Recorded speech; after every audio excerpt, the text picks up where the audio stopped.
Thank you all very much.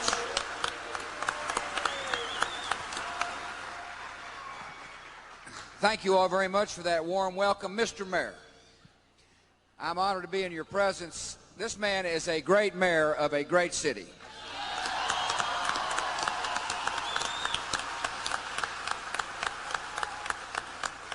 I've learned one thing: I'd rather have him for me than against me.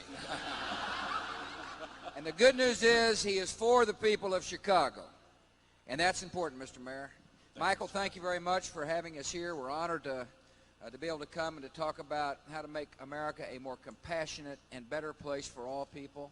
I want to thank Rodney Carroll, who's the president of the Welfare to Work Partnership, for being here. He has helped recruit thousands of businesses across the country, which have employed over 1.1 million citizens who were formerly on welfare, who are now independent and free to realize their dreams. Rodney, thank you for your leadership.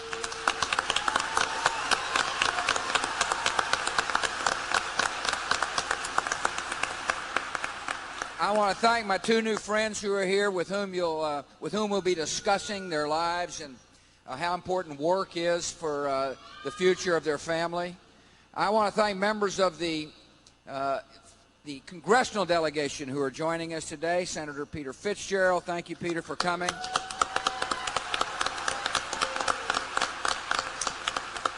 Congressman Rod Blagojevich, thank you, Rod, for being here. The chairman, Henry Hyde. Thank you, Mr. Chairman. I'm glad you're here.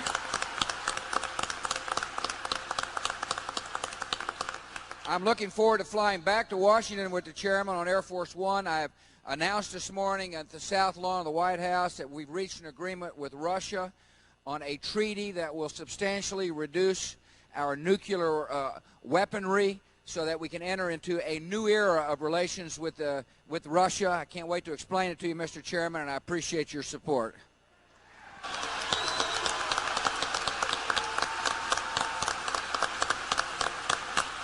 I want to thank Judy Biggert for being here. Judy, thank you for coming. I appreciate Mark Kirk as well for coming. Thank you, Congressman. Jerry Weller, thank you, Jerry. I appreciate you being here. Finally, the Attorney General of the state of Illinois, Jim Ryan. Thank you, Jim.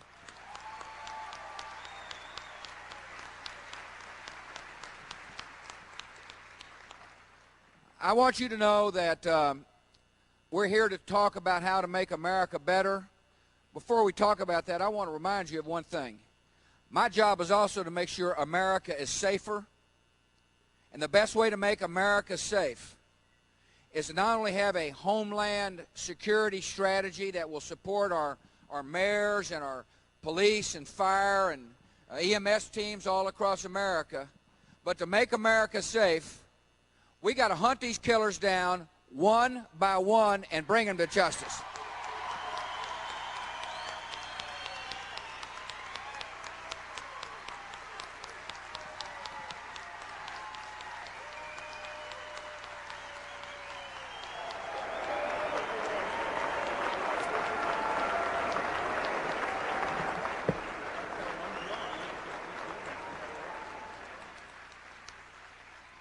And much to the chagrin of the enemy, we are a united country. The security of America has nothing to do with our political parties. It has everything to do with doing our jobs. We are a united nation. We are a patient nation. And we're plenty tough when it comes to protecting that which we hold dear, and what we hold dear is freedom. And we're not going to let anybody get it.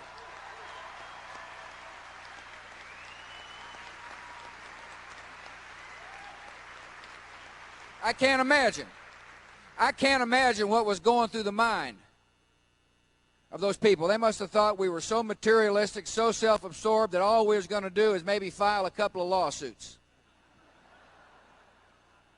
But much to their chagrin, they realize that we're tough. But also the world is learning we're compassionate as well. While we work to make the world more secure, we got to make the world a better place. And it starts right here at home. Today I had the honor of meeting Adrian and Jerry Wellnich. Would you all stand up for a second, please? These good folks. Hold on, don't applaud yet till you hear what they've done.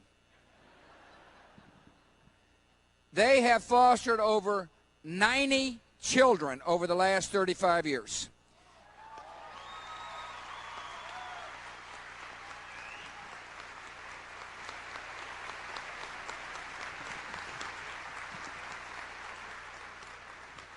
These good Americans didn't need a law.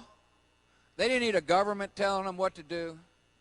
They decided to love a neighbor just like they'd wanted to be loved themselves. These good Americans asked the question, what could they do to save one person's life? If you want to join the war on terror, help somebody in need. It's going to be hard to do what they've done. 90 children over 35 years is a fantastic feat. But it's a fabulous tribute to Americans making the decision to help somebody. We can't do it all, but we can help one person at a time. And as we do so, America will be a more compassionate place as we work hard to defy the evil ones. Through military strength, we must also do so with the kindness and compassion that define America. I want to thank you all for being here. God bless you for your work.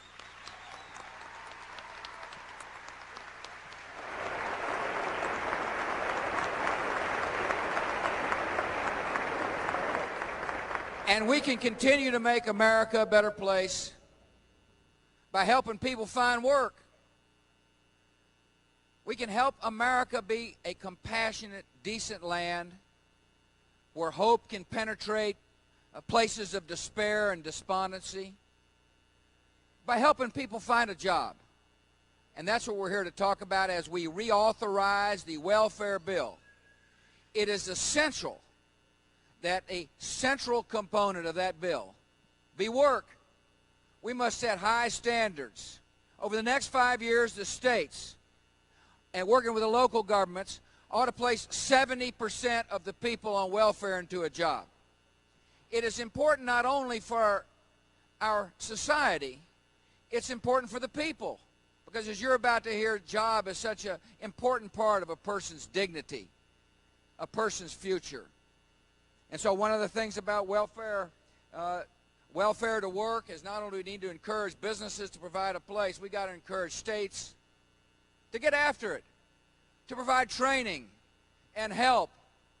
Listen, the welfare budget we're submitting is $17 billion. That's the same level it was when we had twice the number of welfare cases we had to deal with. The welfare rolls have declined in half, yet the dollars are the same, which ought to be ample money to help people with training or drug treatment, to give them a chance so that they can work and realize the dignity of a job. When we reauthorize welfare, let us always remember that a job is a central core to someone's hopeful future.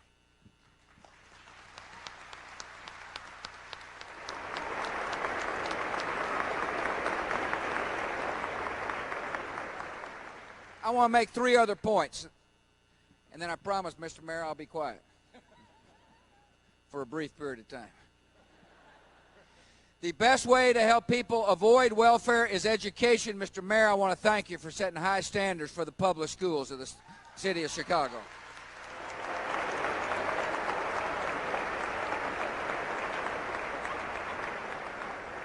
Washington doesn't know everything, believe it or not. It may be a horrible admission for somebody who lives there temporarily to say. The best way to help people get off welfare is to empower local folks. Is to recognize one size doesn't fit all. Is to recognize that the more options there are at the local level, the more opportunity it is for people to succeed. And finally, in order to make sure welfare works, we've got to welcome faith-based and community-based programs into the compassionate delivery of help.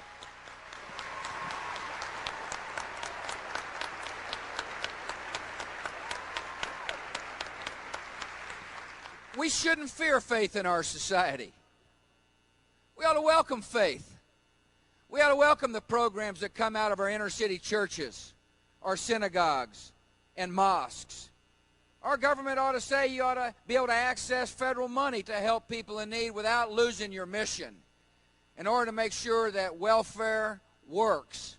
not only do we need to encourage jobs, but we need to welcome those programs that can fundamentally change people's lives by changing their hearts. Mr. Mayor, I want to thank you for letting me come here to Chicago.